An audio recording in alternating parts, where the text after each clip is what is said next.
મેરેજને માત્ર 2 અઠવાડિયે થયા છે પણ સોનોગ્રાફીમાં 4 અઠવાડિયાની પ્રેગ્નન્સી દેખાય છે.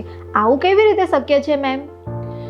પ્રેગ્નન્સીની ઘણી મેજર મિસઅન્ડરસ્ટેન્ડિંગ્સમાંથી આ એક સૌથી મોટી મિસઅન્ડરસ્ટેન્ડિંગ છે, જેના કારણે ઘણીવાર લોકો બિનજરૂરી ગભરાઈ જાય છે અને ખોટા તારણ કાઢી બેસે છે. ચલો આનું કેલ્ક્યુલેશન સિમ્પલ રીતે સમજીએ.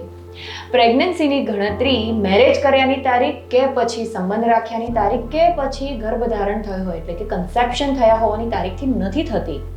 પ્રેગ્નન્સીની ગણતરી લાસ્ટ મેન્સ્ટ્રુઅલ પીરિયડ એટલે કે છેલ્લા માસિકના પહેલા દિવસથી કરવામાં આવે છે અને આ સમગ્ર વિશ્વના તમામ ગાયનેકોલોજિસ્ટ અને સોનોગ્રાફી કરનાર ડોક્ટરો દ્વારા એક અપનાવવામાં આવેલો યુનિવર્સલ તબીબી નિયમ છે. ચલો એક એક્ઝામ્પલ આપું.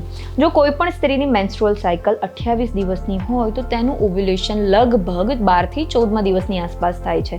જો આ સમયગાળા દરમિયાન જ કપલના લગ્ન થયા હોય તો નજીકમાં ગર્ભ રહેવાની શક્યતા રહે છે. અને જ્યારે તેની પહેલી સોનોગ્રાફી કરવામાં આવે છે એટલે કે 2 અઠવાડિયા પછી સોનોગ્રાફી કરવામાં આવે છે તો તેનો ગર્ભ 4 વીકનો દેખાય છે. એટલે કે પ્રેગ્નન્સી જ્યારે 4 વીકની દેખાય એનો અર્થ એમ થાય છે કે ઓવ્યુલેશન પહેલાના 2 અઠવાડિયા પણ તેમાં ઇન્ક્લુડેડ છે. આ સંપૂર્ણપણે નોર્મલ બાયોલોજી છે અને પ્રેગ્નન્સીની ગણતરી આ પ્રમાણે જ કરવામાં આવે છે. તબીબી વિજ્ઞાન બાયોલોજિકલ કેલેન્ડર પ્રમાણે ચાલે છે, સામાજિક કેલેન્ડર પ્રમાણે નહીં. જો પ્રેગ્નન્સીની શરૂઆતની સોનોગ્રાફીના કારણે તમને કોઈ પણ ગેરસમજ ઊભી થઈ હોય કે ચિંતા જણાતી હોય તો કોઈ પણ જાતના તારણ પર આવ્યા વિના તમારા ગાયનેકોલોજિસ્ટ સાથે જરૂરથી ચર્ચા કરો. હે ને? જય શ્રી કૃષ્ણ.